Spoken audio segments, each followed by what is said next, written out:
All right, I'm going to have to review some. There's a couple classes that missed a question or two yesterday, so I'm going to review some of it.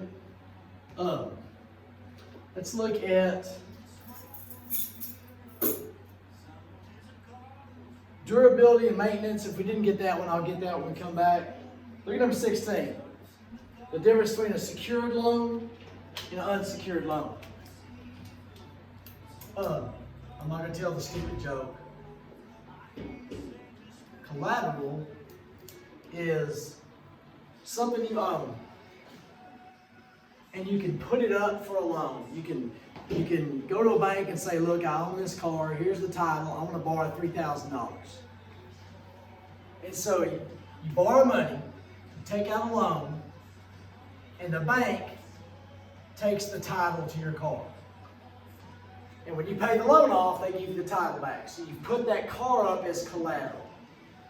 That loan is secured. It's tied to collateral. So there's something tangible there the bank can have.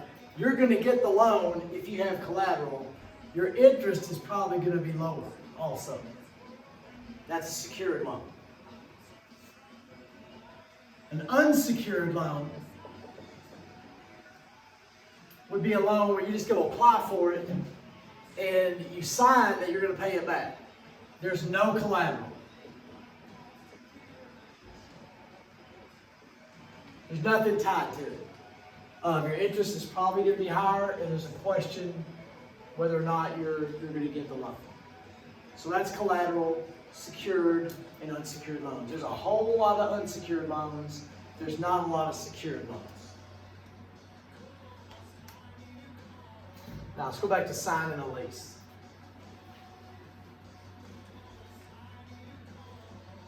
When you sign a lease, say for an apartment, all right, you're signing a contract. And you're signing a contract to pay this much money, X amount of money every month for 12 months, 18 months, sometimes 24 months. I would never go longer than 18. I'd like to keep it like that because you never know what's going to happen. I would suggest a 12-month lease. But you're promising to pay this. When you sign the lease, I don't know all the laws in Texas, but when you sign the lease, the landlord is agreeing to keep the apartment or the house a certain way.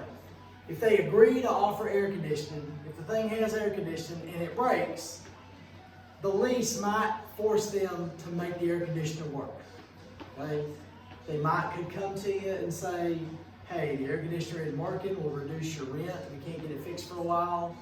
You know, I don't know all that stuff. But basically, they're agreeing to keep it like it is, and you're agreeing to make this payment for 12 months. Be careful when you sign it. Make sure you understand what happens if you need to break the lease.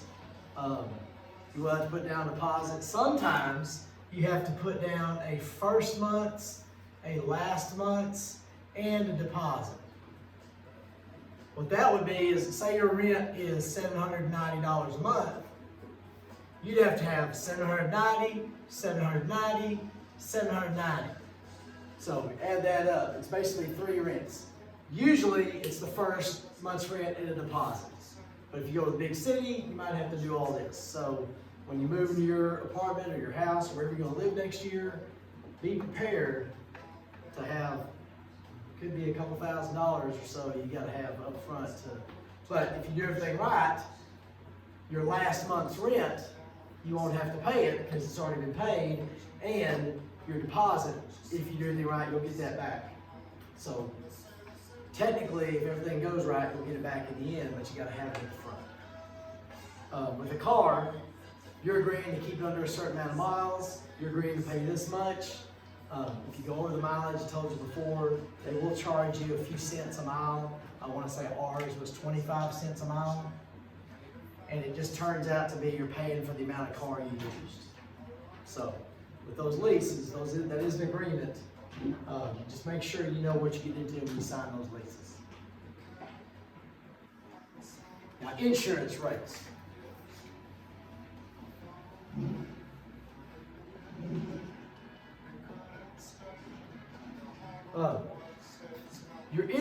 rates are based on what you cost the company. Now by you, that means your age, your sex, your condition. Right? If you are, and where. Right? If you are an 18-year-old male, and when I say condition, whatever car you own, if it's a 2021 Mustang, red Mustang, you're going to pay through the roof. If it is a 2018, I don't know, Toyota Sentra, that's going to be way cheaper. And where? Whatever county you live in. Okay? They do it by county. So within Texas, if you move to another state, it changes too. But whatever that county, whatever your situation is, single male, age 18, driving a 2021 Mustang. That all adds up to a certain amount of money, and then where you live could raise or lower your rates. But your age determines it, your marital status, sex you are, girls cost insurance companies less than guys do, the kind of car, the color of car, all that adds up, or all that is they're gonna charge you a certain amount for all of that stuff. Whatever you cost, whatever you are costing the company by you, it's all these factors. Okay? So when you move, your insurance rates will change. They might go up, they might go down. Wise County historically has been a pretty high insurance rate county. All right? If you have any questions, just ask me tomorrow. We'll fix it.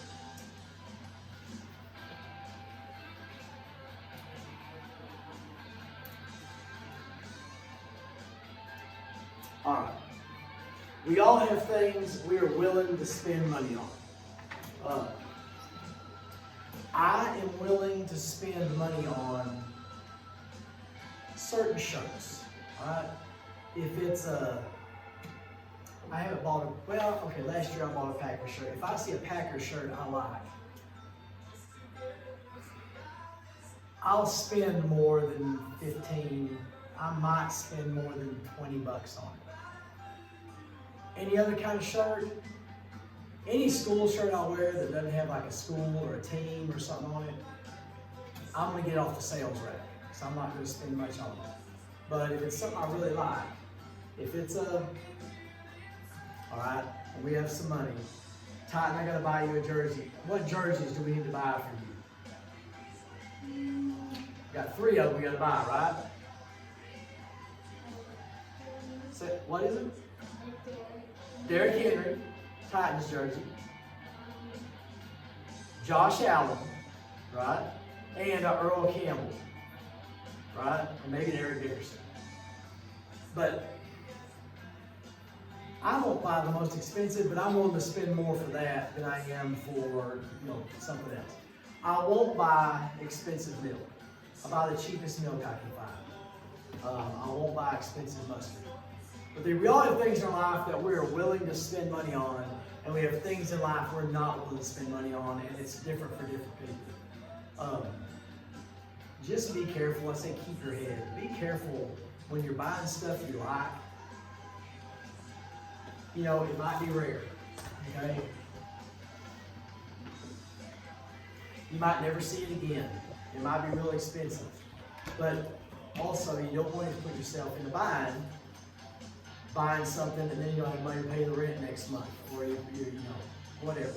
Just make sure you understand who you are and what you're capable of doing, and don't let yourself do something stupid just because you love this and it's rare and you'll never find it again, and I do love this thing, so I'm going to spend. Be very careful and make sure you understand who you are and keep yourself under control. The Better Business Bureau. This is an agency. It's not a government agency, but it rates businesses. I know there's stuff out there, like I think I've heard of something called Yelp. All right, and I think y'all might know what that is. Be leery of something like this when you look up reviews, okay, like reviews of restaurants or whatever, because that's opinion. Some yahoo might not like some company or might have had a beef with somebody that works there, and so they give it a big negative review. The Better Business Bureau is very reputable, okay? Reputable. That means they're usually honest, and if they give a business a good rating, then that's going to be probably the truth. They try to make sure businesses are doing things right, doing things honorably. If you're fixing to use a contractor or you want to do business with a company, you can look up on the Better Business Bureau, and they will rate a lot of companies, and they will give you a true representation of what that company is. I'd be very leery of that because you can get just phone stuff, but that's the Better Business Bureau.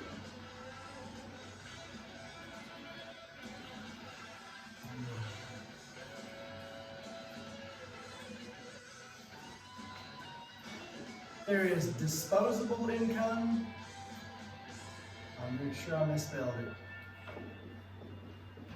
it. And discretionary income. All right.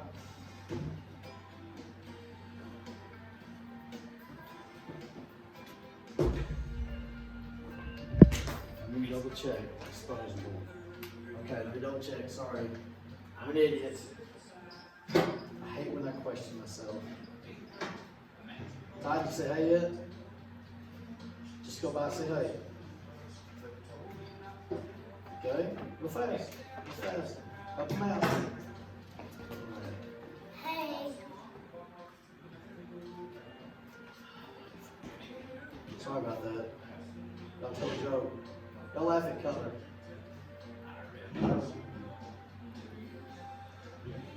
Somebody sing.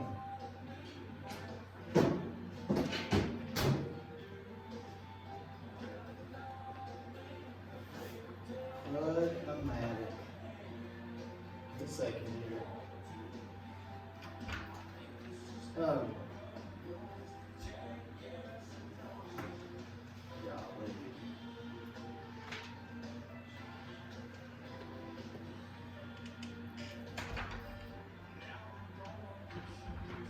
Alright, I'm just gonna go with my guys.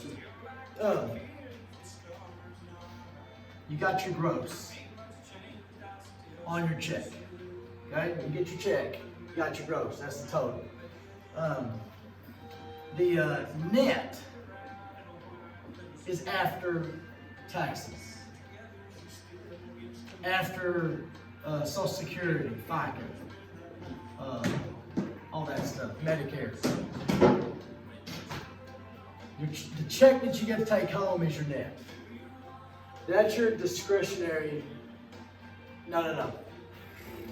Dumbo. That's your disposable income. Your net is your disposable income. You get to dispose of that. All this stuff is spoken for and is going somewhere. So your disposable income with your net, you got to pay your bills. You have to pay your have-tos,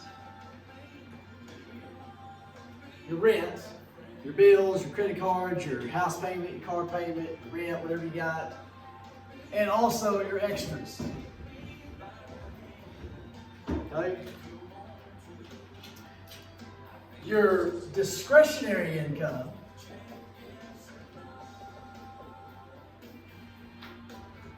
is after your have-tos, after the bills, After all the stuff you have to pay, all the bills, all the rent, any loans you got, student loans, any of that stuff, it's your fun money. It's your choose money.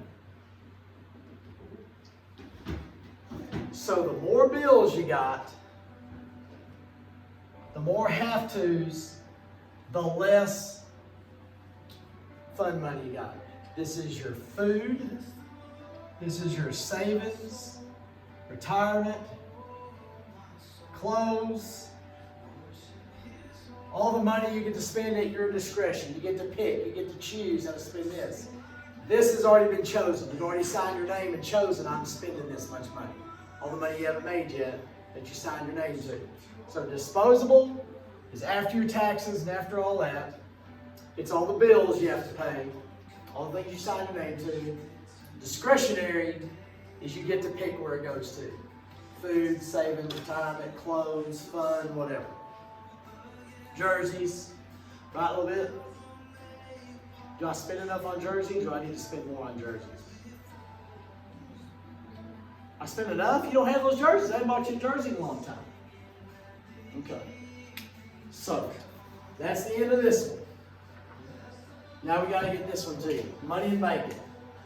So, Pacer or somebody, would you mind passing out money and bacon to everybody? It's right up here at the front. It's the ones that says money and bacon. So much time we got. Is that fun? Oh, 16.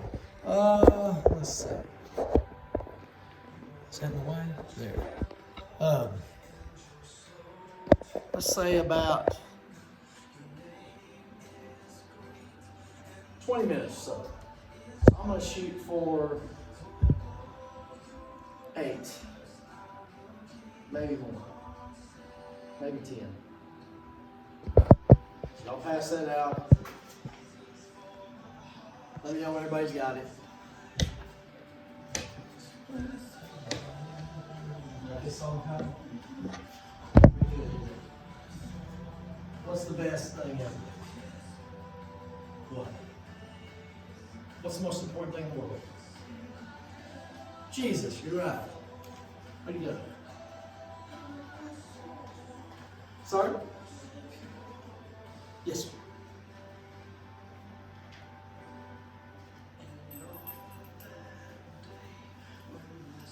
All right. Everybody got them? Are you excited? This is not exciting. This is boring. But we'll do it. All right. Money. When we say money, cash and that's money. Your credit card is money. But for now, let's think of money as dollars. Okay? So money has 3 functions. One, and this is fancy talking, it is a medium of exchange.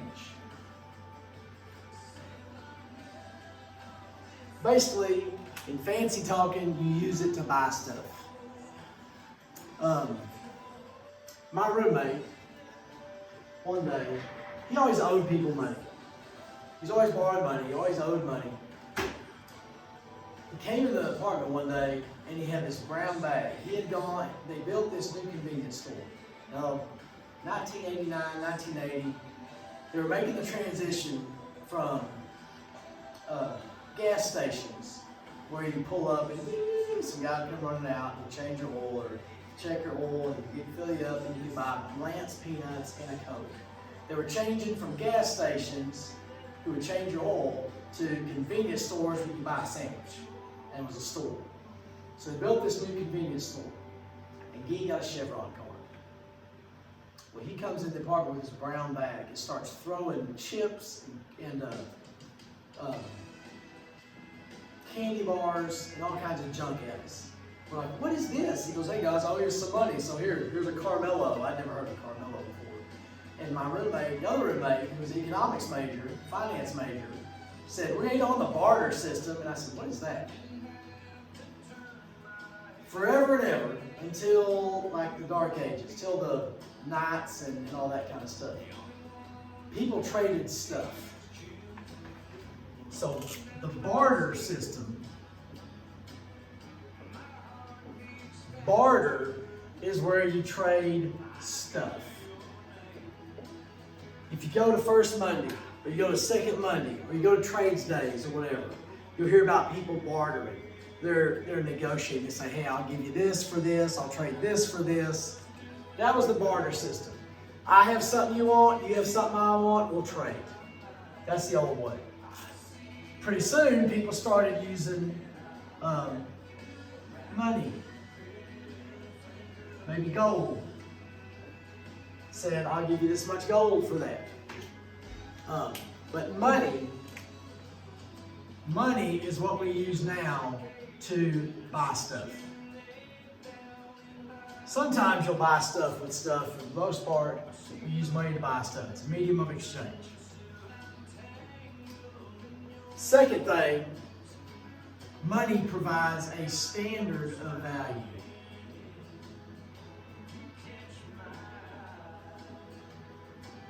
Now this is complicated, something simple. But the reason you have dollars, so this shirt is a $15 shirt. Money gives it a value. This car is a $28,000 car. The dollar gives it a value. All right, cool. The third thing is, it is a store of value. Not a store you go buy stuff, but you're storing it. Okay? It gives you a place to store. This is dumb. Money gives you a place to store your money. So you know, in your retirement account, I have $10,000 in it. That's funny. So that gives you a store value. It tells you how much money you got. It tells you how much buying power you've got. It tells you how many $15 shirts you can buy. So it's a medium of exchange. It's a standard of value. It tells you how much stuff is. And it is a store of value. It tells you how much you got. All right. Now, some different types of money. Bound to get you off my mind. Like a song, Titan? Face and yo, bring it for everybody. Bring it. Titan's ringing the I pooped belt today, Bill. Right? Right.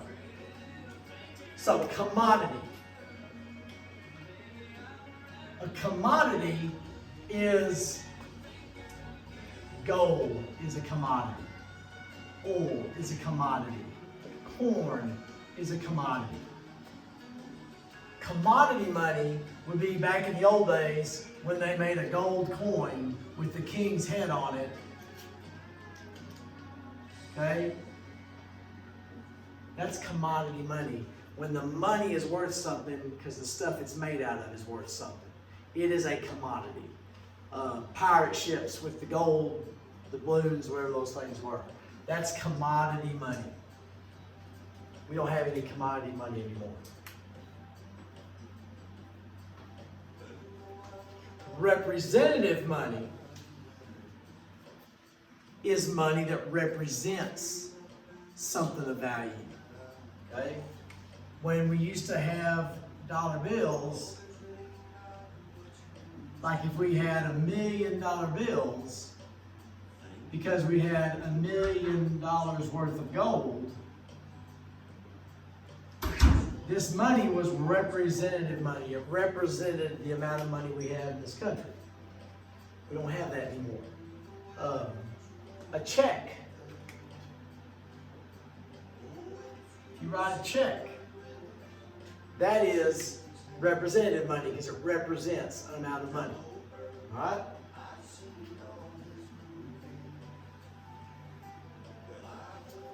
We have fiat money. Yes, sir. Don't write on the board with that. It doesn't erase. Okay, what are you doing with that? On a piece of paper? That's fine. Find a blank piece of paper. You do this one. Fiat money is what we got. If you have a $100 bill, it's worth a $100 bill because the government says it's worth a $100 bill. It's because the store agrees it's worth $100. Nothing's backing it up. It doesn't represent anything. It's just a dollar bill, and the government says, oh yeah, it's worth that much money. That's fiat money. We're going to talk about the gold standard in a little bit. Maybe today, maybe not. Anyway, that's what we got. It's a bridge with no support. If that makes sense. What's that bridge?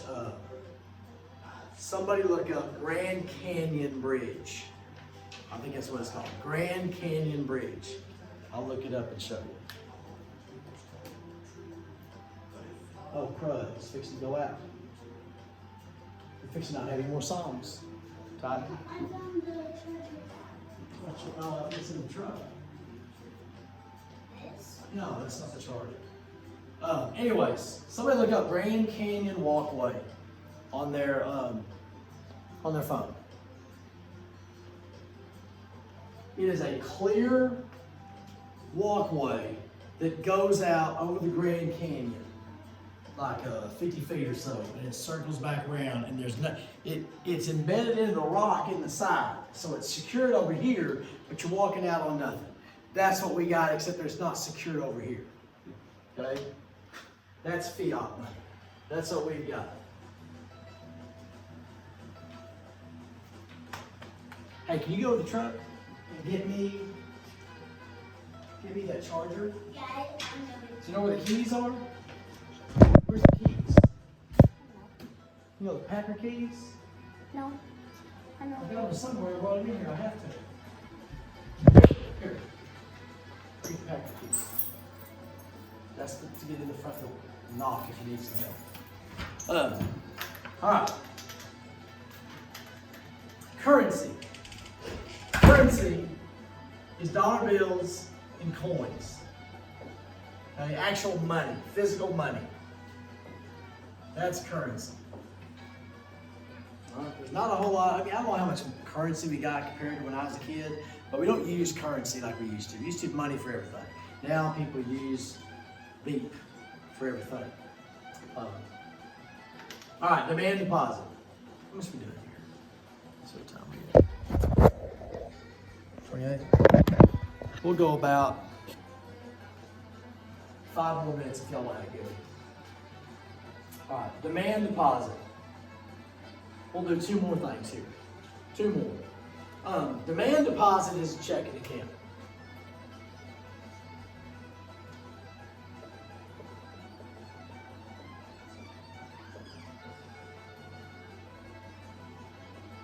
That's a demand deposit. Now, banks started back in the King Arthur days. You had gold, right? You had gold coins. And you'd ride around in your horse or walk around the the forest. And there was bad guys. You know, there's all that Robin Hood stuff. And you're riding along and just like when little Christy walks down the hallway, you can hear her coming because she has little keys. Well, if your gold coins are jingling around, people come steal them. And people beat you up or kill you or whatever. So, people decided, can you get in?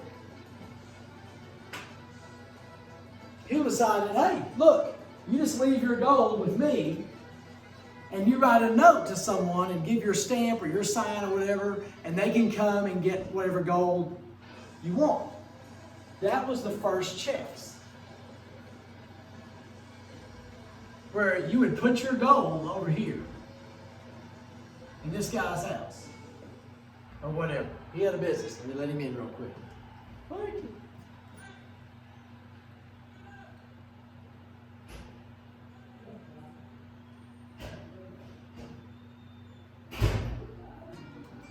Oh, the door wasn't unlocked.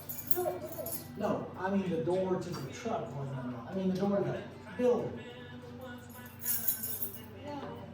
Okay. So you would write a note, or maybe they would get it. Eventually they'd give you this fancy little piece of paper. You're over here, and you see something you gotta have, so you give this guy this note. And it would say, pay to the order of, and then you would sign it or put your little stamp thing on it. They would take that over to this guy, and he'd give you whatever money he was owed.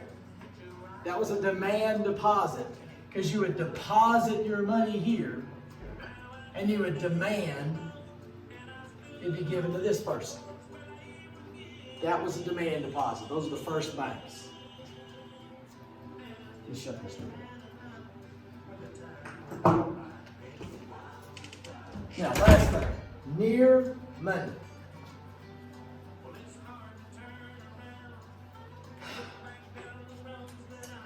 If you have, okay, we're broke. All right, we ain't losing weight, but we don't get to go on vacations. We don't get to buy all kinds of stuff. We gotta scrimp and do without sometimes. But we have a house. Let's say our house, we paid $200, I think we owe like $210 on it. It's probably worth $340,000. We can't go to the bank with that. We can't go to the store with that. We would have to sell it first. Then we would get that extra money out of it. So a house is near money. It's almost money. It has value. But you can't use it to buy something. All right? You got something of value, but you would have to turn it into money. You'd have to sell it. Your business might be worth this much money, but you don't have that money in the bank. You would have to sell. You can sell stock and get some money back. You like this one, Tony? See, you bob that head. This is good. If you have stocks, if you have a collection of something, it has value, it has worth, so you'd have to sell it to get the money. It's near money. It's not money, but it has value. Okay? Hope that makes sense. All right. Got a little bit of extra time. Don't drive this person crazy. If you have any questions on this stuff, I'll answer it when I get back. We are going to have a quiz Friday over these things. Over those 4 questions, we'll be done with this one tomorrow. Tomorrow. Hope you all have a great day. Thanks a lot.